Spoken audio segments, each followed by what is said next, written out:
Mitsubishi Mirage, yan, magpapalit tayo ng CVT fluid. So ito yung ginagawa namin. Pag nagpapalit kami ng CVT fluid ng kahit anong sasakyan, Mapabios, Korean brand, Mitsubishi, Nissan, yan, inano namin yan.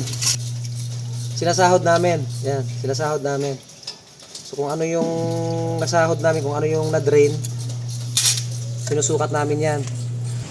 Yan, dito namin ngayon sinusukat. Dito yung na-drain, ito naman yung i-refill natin. So mamaya ilalagay natin dito yung na-drain.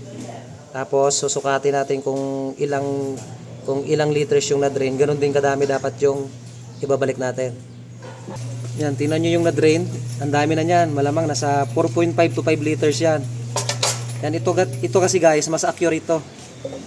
Kaysa maglagay lang tayo ng 4 liters o ilang litro. Ito, i-drain natin tapos titimbangin natin. Sasahorin natin, titimbangin natin kung ilan yung na-drain. Ganon din kadami yung ibabalik natin dapat. Yan, ito na yung na-drain natin. Yan. Ito na yung na-drain. Yan, maitim. Ito yung i-refill natin na bago. Kung mapapansin nyo, 4 liters na to. Pero tingnan nyo, taas pa. Kulang pa ng 1 litro yan.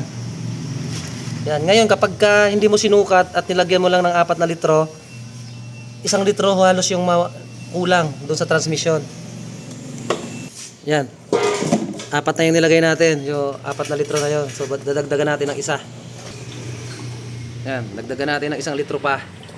Para pumantay. Yan po. Sakto. 5 litro. Yan. Mapansin nyo. 1, 2, 3, 4, 5. Yan. Ito po ang mas accurate. Kailangan nyo po sukatin kung ilang litro yung nababa sa transmission nyo. Lalo na pag baba oil pan.